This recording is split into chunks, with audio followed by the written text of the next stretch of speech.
जंगल में jumbo giraffe अपने लिए कुछ खाना ढूंढ रहा था। वह जंगल में पेड़ पौधे को तोड़कर खा रहा था। तभी उसे झाड़ी में कुछ हिलता हुआ दिखाई दिया।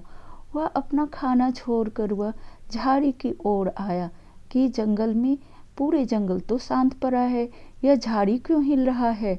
और वह अपनी लंबी गर्दन को झाड़ी के पीछे देखा तो अरे, यह छोटा सा भालू का बच्चा खड़ा है।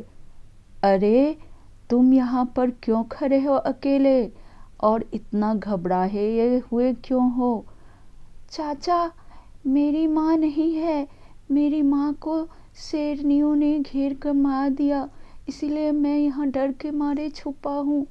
आप तो नहीं मारोगे ना मुझे, इसीलिए मुझे आपसे डर लगता है। जंबो जिराफ कहने लगा। अरे नहीं नहीं, मैं तुम्हें नहीं मारूंगा, तुम चलो मेरे साथ और मैं तुम्हारा देखभाल करूंगा, तुम मेरे साथ ही रहना। इस जंगल में ऐसे अकेले मत घूमो। और वह अपने पीठ पर उसे बिठा लिया और उसे ले जाने लगा। रास्ते में उसने देखा कि एक बड़ा सा भालू मरी हुई पड़ी है। वह सोचने लगा शायद यही भालू इस बच्चे की माँ है, और वह रास्ता बदलकर दूसरे रास्ते से जाने लगा क्योंकि उसकी माँ को देखकर वह रोने लगता। तभी उसने देखा कि उस एरिया में एक शेर घूम रहा था और वह अपने एरिया में आया और उसे उतार दिया। तभी वह उसे उतार कर कहने लगा, आज से मैं तुम्हें छोटू बुलाऊंगा। और वह कहने लगा, ओ ममता भालू, आप बाहर आके देखो, ये कौन आया है। क्या जिराफ भैया, आप तो जंगल के सभी बच्चों को देखभाल करने लगे। अरे नहीं नहीं, ये अनाथ भालू का बच्चा है और इसकी माँ को कुछ शेरनियों ने मिलकर मार दिया है, तो ये अकेला हो गया था, इसीलिए मैं इसे आपके पास ले आया हूँ। आप इसका देखभाल करेंगी। हाँ हाँ, क्यों नहीं, भगवान ने भी तो मुझे कोई संतान नहीं दिया है, हो सकता है इसी के रूप में मुझे भी संतान सुख की प्राप्ति हो। आज से मैं इसकी माँ बनूंगी और इसका देखभाल करूंगी और इसे अच्छे से रखूंगी। आप भी इसमें मेरी मदद करना। हाँ हाँ। और वह फल ला कर दिया। जिराफ का छोटा मादा भालू का नाम ममता था। वह बड़े प्यार से उसे निहारने लगी और देखने लगी कि कितने प्यार से छोटू फल खा रहा है, वह कितने दिनों का भूखा था। यह सब देखकर जिराफ बहुत खुश हुआ और सोचने लगा, चलो इस छोटे से बच्चे को माँ मिल गया और ममता को अपना संतान सुख भी मिल गया। अब ये दोनों प्यार से रहे और मैं भी देखभाल कर लिया करूँगा। अब छोटू ममता के साथ बहुत अच्छे से खेलने लगा, उसके साथ रहने लगा। ममता उसे अपने बच्चों की तरह प्यार करने लगी, उसके साथ खेलती कूदती दौड़ती उछलती और उसके पीछे पीछे भागती रहती थी।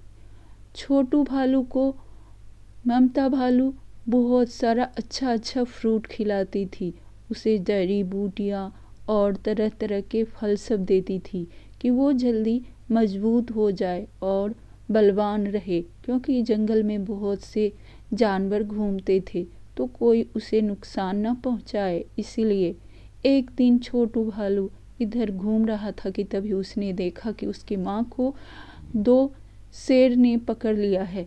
वह चिल्लाता हुआ आया, माँ चिंता मत करो, मैं आ रहा हूँ, मैं तुम्हें कुछ नहीं होने दूंगा। ये शेर ने मेरी माँ को मार दिया था, अब मैं अपनी दूसरी माँ को नहीं खो सकता। और यह कहते हुए उसने शेर के ऊपर झपट्टा मार दिया। तभी ममता भालू ने भी दूसरे के ऊपर झपट्टा मार दिया। अब चारों में भयानक लड़ाई होने लगी। तभी उधर से जिराफ काका आया और देखा कि इस समय लड़ाई हो रही है, तो उसने भी शेर को अपने पाँव से मारा और उसे ले जाकर दूर गिरा दिया। दोनों शेर जाकर दूर गिरा और वह झाड़ी के कांट में उलझ गया। तभी छोटू ने वहाँ पर रखा पत्थर उठाया और उस शेर के ऊपर फेरने लगा और उस पत्थर से उसे मारने लगा और कहने लगा, आज मैं तुम सबको जिंदा नहीं छोड़ूंगा। तुम दोनों ने मेरी माँ को मार दिया, अब मैं अपनी दूसरी माँ को नहीं खो सकता। और उसे बार बार पत्थर मारने लगा। शेरनी चिल्लाती रही, मुझे मत मारो, मुझे छोड़ दो। नहीं नहीं, मैं तुम्हें कभी नहीं छोड़ सकता, तेरी वजह से मैं अनाथ हो गया हूँ। और वह दोनों शेरनियाँ झाड़ी में ऐसे गिरी कि वह उठ ही नहीं पाई और वह मर गई। अब यह तीनों जंगल में खुशी मनाने लगे और बड़े प्यार से रहने लगे। तो हमेशा किसी के अगर हम बुरा सोचेंगे तो हमारे साथ भी बुरा ही होता है। और ममता भालू छोट